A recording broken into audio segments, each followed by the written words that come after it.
Daily taste the daily. నేడు కాలేజీలు రేపు ప్రైవేట్ హాస్పిటల్స్ బకాయిలపై ఒక్కొక్కరుగా ప్రభుత్వంపై విరుచుకుపడుతున్నారు. రేపు అర్ధరాత్రి నుంచి సమ్మెకు వెళ్లనున్నట్లుగా ప్రైవేట్ హాస్పిటల్స్ ప్రకటించాయి. ప్రభుత్వం హామీ ఇచ్చి నెరవేర్చడం లేదని అసోసియేషన్ ఆగ్రహం వ్యక్తం చేసింది. 330 హాస్పిటల్స్ కు దాదాపు 1400 కోట్లు బకాయిలు చెల్లించాల్సి ఉంది.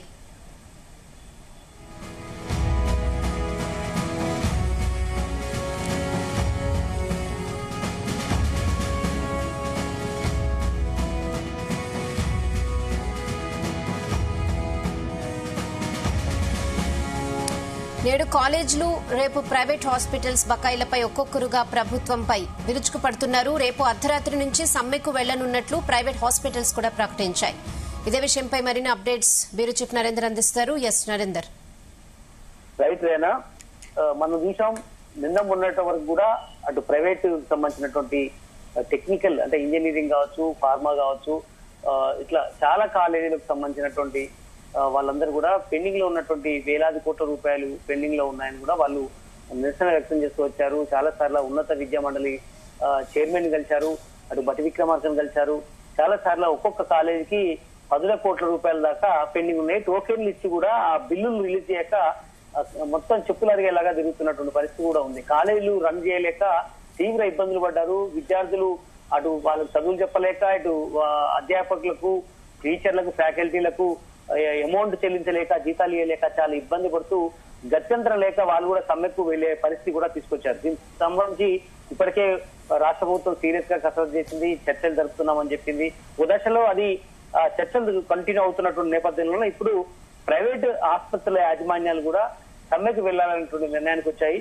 దీంట్లో రేపు మంగళవారం అర్ధరాత్రి 12 గంటల నుంచి వాళ్ళు సమ్మెలోకి వెళ్లాలనేటువంటి నిర్ణయానికి వచ్చారు. ఎందుకంటే ఇది ఇప్పటి సమస్య కాదు, దాదాపు 20 నెలలు అవుతుంది రాష్ట్ర ప్రభుత్వం, గత ప్రభుత్వం మారి కాంగ్రెస్ ప్రభుత్వం అధికారంలోకి వచ్చి ఈ 20-21 నెలల నుంచి కూడా బకాయిలు 1000 కోట్ల రూపాయల దాకా ఉన్నాయని కూడా వాళ్ళు ఆరోపణ చేస్తున్నారు. దాదాపు చిన్న మధ్యతరగతి హాస్పిటల్స్ దాదాపు 330 దాకా ఉన్నాయి. అంటే కార్పొరేట్ ఆసుపత్రులు కేవలం వేలలే మీద లెక్క పెట్టేది మాత్రమే ఉన్నాయి. జస్ట్ ఎగ్జాంపుల్ కామినేని కావచ్చు, లేదా యశోద గాని, కేర్ గాని, ఇట్లా అపోలో కావచ్చు, గ్లోబల్ కావచ్చు, ఇట్లాంటి కొన్ని 10, 15, 20 ఆసుపత్రుల వరకు మాత్రమే కార్పొరేట్ ఆసుపత్రులు ఉన్నాయి. మిగతా అన్ని కూడా చిన్న మధ్యతరగతి ఆసుపత్రులు వందల సంఖ్యలో ఉన్నాయి. దాదాపు 330 దాకా హాస్పిటల్స్ ఉన్నాయి. ఇవి దాదాపు 12 నెలల నుంచి పెండింగ్ ఉన్నాయి ఆరోగ్యశ్రీకి సంబంధించినటువంటి నిధులు రాక. అదే సమయంలో 22 నెలల నుంచి కూడా జేహెచ్ఎస్, ఈహెచ్ఎస్ సంబంధించినటువంటి ఎంప్లాయీస్ హెల్త్ స్కీమ్ కానీ, జర్నలిస్ట్ హెల్త్ స్కీమ్ లాంటి స్కీమ్లు రన్ చేయలేక కూడా ఇప్పటికే చేతులు చేసినటువంటి పరిస్థితి కూడా మనం చూసాం. కనుకనే చాలా మంది ఏదైనా ట్రామా కేర్ సంబంధించినటువంటి ఏదైనా గుండె జబ్బు, లేదంటే న్యూరో రిలేటెడ్ సమస్య కానీ, ఇట్లాంటి పక్షవాతం కావచ్చు, హార్ట్, ఇట్లాంటి ఎమర్జెన్సీ సేవలకు కూడా ఇబ్బంది పడుతున్నటువంటి పరిస్థితి కూడా మనం చూసాం. చాలా మంది గవర్నమెంట్ ఆసుపత్రికి వెళ్లాల్సిన పరిస్థితి వస్తుంది. ఇలాంటి కాస్ట్ ఉన్న వాళ్ళు కూడా గాంధీనో, ఉస్మానియో, నిమ్స్ కి వెళ్లాల్సిన పరిస్థితి వస్తుంది. అక్కడ వందల మంది క్యూ లైన్ లో ఉంటున్నారు. వాళ్ళకు సేవ చేయడం, ముఖ్యంగా పేషెంట్లకు చాలా ఇబ్బంది పడాల్సిన పరిస్థితి డాక్టర్లకు ఉంది. ఇలాంటి పరిస్థితుల్లో ఈ బిల్లులు కనుక త్వరగా చెల్లిస్తే ప్రైవేట్ ఆసుపత్రులు పూర్తిగా రన్ చేసుకోవడానికి అవకాశం ఉంటుందని కూడా వాళ్ళు చాలా సార్లు చెప్తూ వచ్చారు. అందుకనే ఈ 1400 కోట్ల రూపాయల దాకా డ్యూ ఉన్నాయి. ఈ డ్యూని వెంటనే రిలీజ్ చేయాల్సిన అవసరం ఉందని కూడా చెప్తున్నారు. ఎందుకంటే ఈ దాదాపు మనం ఇంతకుముందు చెప్పిన 330 హాస్పిటల్, చిన్న మధ్యతరగతి హాస్పిటల్ అన్ని కూడా దాదాపు 150 నుంచి 200 లోపు బెడ్స్ ఉన్నటువంటి ఆసుపత్రులే. ఎక్కువ బెడ్స్ మాత్రం 50 బెడ్లు, 100 బెడ్లలో ఉన్నటువంటి హాస్పిటల్సే దాదాపు 200 హాస్పిటల్స్ దాకుంటాయి. మిగతా 100, 130 హాస్పిటల్స్ మాత్రం మిడిల్ క్లాస్ హాస్పిటల్స్ అవి. అంటే దాదాపు 100 నుంచి 200 బెడ్ల వరకు ఉన్నటువంటి హాస్పిటల్స్ ఉన్నాయి. ఇవి కూడా చాలా దయనీయటువంటి పరిస్థితిలో ఉన్నాయని కూడా వాళ్ళు అసోసియేషన్ సభ్యులు చెప్తున్నారు. నిన్న మొన్న కూడా వరుస మీటింగ్లు పెట్టుకుంటున్నటువంటి పరిస్థితి అయితే ఉంది. వీళ్ళు అసోసియేషన్ గా ఫామ్ అయ్యారు. గత బీఆర్ఎస్ లో ఉన్నటువంటి సమయంలో కూడా బిల్లులు చెల్లించలేదని గత ప్రభుత్వం మీద కూడా వాళ్ళు ఆరోపణ చేశారు.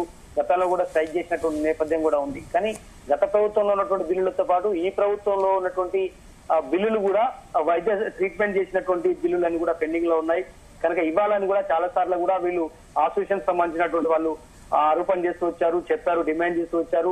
కానీ వాళ్ళు కూడా ఒక అడుగు ముందుకేసి మేము త్వరలోనే మీకు పరిష్కరిస్తాం, మరొక 1-2 నెలల్లో మీకు పరిష్కరిస్తామని కూడా వాళ్ళు చెప్పడం జరిగింది. కానీ ఇచ్చినటువంటి హామీ ఏదైతే డెడ్ లైన్ ఉందో ఆ డెడ్ లైన్ కూడా అయిపోయింది కాబట్టి ఇక మాకు గత్యంతరం లేదు. అందుకనే మేము ఇక సమ్మెకు వెళ్లాలన్నటువంటి నిర్ణయానికి వచ్చామన్నటువంటి విషయాన్ని అయితే వాళ్ళు చెప్తున్నారు. ఇప్పటికే హాస్పిటల్ యాజమాన్యానికి సంబంధించినటువంటి రాకేష్ రెడ్డి కావచ్చు, మిగతా చాలా మంది ఉన్నారు అసోసియేషన్ సంబంధించి. వాళ్ళందరూ కూడా ఒక గ్యాదర్ అయ్యి ఇప్పటికే మధ్యాహ్నం కూడా ఒక నిర్ణయం తీసుకోవడం జరిగింది. అదే సమయంలో నిన్న సాయంత్రం కూడా హాస్పిటల్ యాజమాన్యానికి సంబంధించి మీటింగ్ అయ్యారు. వాళ్ళందరూ కూడా ఒక నిర్ణయానికి అయితే వచ్చారు. రేపు మంగళవారం నాడు 11:59 అంటే అర్ధరాత్రి నుంచి తెల్లవారితే బుధవారం, ఆ బుధవారం నుంచి ఎర్లీ మార్నింగ్ నుంచి మొత్తం కూడా సేవలన్నీ కూడా అంటే ఎమర్జెన్సీ సేవలు మినహాయించి అన్ని సేవలు కూడా ఆపేయాలన్నటువంటి నిర్ణయానికి అయితే వచ్చినట్టుగా తెలుస్తుంది. ఇది ఖచ్చితంగా రాష్ట్ర ప్రభుత్వం మీద కానీ అదేవిధంగా ప్రభుత్వ హాస్పిటల్ మీద చాలా తీవ్ర ప్రభావం ఉండే అవకాశం ఉంటుంది. ఖచ్చితంగా ఇలాంటి ఎందుకంటే సాధారణంగా దాదాపు మనకు ఈ 25 నుంచి 30 విభాగాలు ఉంటాయి ఆసుపత్రిలో. దాదాపు అన్ని విభాగాలు కూడా ఎక్కువ ప్రైవేట్ ఆసుపత్రికి వెళ్లాల్సిన పరిస్థితి వస్తుంది. ఆ ప్రైవేట్ ఆసుపత్రులు మొత్తం కూడా ఈ ఓపీ సేవలు కనుక నిలిచిపోతే దాని ఇంపాక్ట్ ఖచ్చితంగా వాళ్ళందరూ కూడా అటు గాంధీనో ఉస్మానియో లేదా జిల్లాలో ఉన్నటువంటి జిల్లా పరిషత్ సంబంధించినటువంటి ఆసుపత్రులు లేదంటే వైద్య విధాన పరిషత్ ఆసుపత్రులు, ప్రైమరీ హెల్త్ సెంటర్ల ఆసుపత్రుల మీద డిపెండ్ కావాల్సి వస్తుంది. అప్పుడు ఆ ఒత్తిడికి ఇబ్బంది పడే అవకాశం ఉంటుంది. వాళ్ళు కూడా చేతులెత్తేయాల్సిన పరిస్థితి వస్తుంది. కనుక ఇది ఖచ్చితంగా దీని ప్రభావం పడే అవకాశం ఉంది. కాబట్టి ఖచ్చితంగా రాష్ట్ర ప్రభుత్వం చాలా సీరియస్ గా తీసుకోవాలి. పెండింగ్ బిల్లులు వెంటనే రిలీజ్ చేయాల్సిన అవసరం ఉందని కూడా వాళ్ళ అసోసియేషన్ సంబంధించినటువంటి వాళ్ళు ఇప్పటికే డిమాండ్ చేస్తూ వస్తున్నారు. కనుక ఇప్పటికే బట్టి విక్రమార్క వాళ్ళతో 1-2 దఫాలుగా చర్చలు జరిపినట్టుగా కూడా తెలుస్తోంది. కానీ ఆ చర్చలు సఫలం కావట్లేదు. ఎప్పటికి కూడా అవి విఫలమవుతున్నాయి. కనుక మాకు కనీసం ఈ పెండింగ్ లో ఉన్నటువంటి 1400 కోట్ల రూపాయల్లో కనీసం దశల వారీగా అంటే ముందు కనీసం 25% రిలీజ్ చేసి దాని తర్వాత ఒక నెలకు కొన్ని, తర్వాత ఇంకొక నెలలో ఈ సంవత్సరం ఎండింగ్ మిగతా అమౌంట్ మొత్తం కూడా క్లియర్ చేసే విధంగా మాకు ఒక ఆస్యూరెన్స్ ఇవ్వాలి అనేటువంటి డిమాండ్ అయితే వాళ్ళు చేస్తున్నటువంటి పరిస్థితి ఉంది. కనుక ఈ 330 హాస్పిటల్ దాకా ఉన్నటువంటి ఈ డ్యూలు మొత్తం కూడా 12 నెలలకు సంబంధించినటువంటి ఆరోగ్యశ్రీ ఎదురుగా, ముఖ్యంగా ఆరోగ్యశ్రీ గురించి మనం చెప్పుకోవాలి. ఆరోగ్యశ్రీకి సంబంధించినటువంటి ఈ వైట్ కార్డు హోల్డర్స్ ఉన్నారో వాళ్ళందరూ కూడా పెద్ద ఎత్తున వివిధ విభాగాల కోసం అన్ని ప్రైవేట్ ఆసుపత్రికి వెళ్తుంటారు. కానీ ఆ ప్రైవేట్ ఆసుపత్రులు ఎక్కడ కూడా ఆరోగ్యశ్రీ సేవలు సరిగా అందడం లేదు. అటు జర్నలిస్టులు కూడా చాలా మంది ఎంతో కాలంగా ముఖ్యమంత్రి కావచ్చు, అదేవిధంగా మంత్రులు కలుస్తున్నారు. అదేవిధంగా ఎంప్లాయీస్ హెల్త్ కూడా అంటే ఎంప్లాయీస్ హెల్త్ లో కూడా అన్ని రకాల డిపార్ట్మెంట్ సంబంధించినటువంటి ఉద్యోగులు ఉంటారు.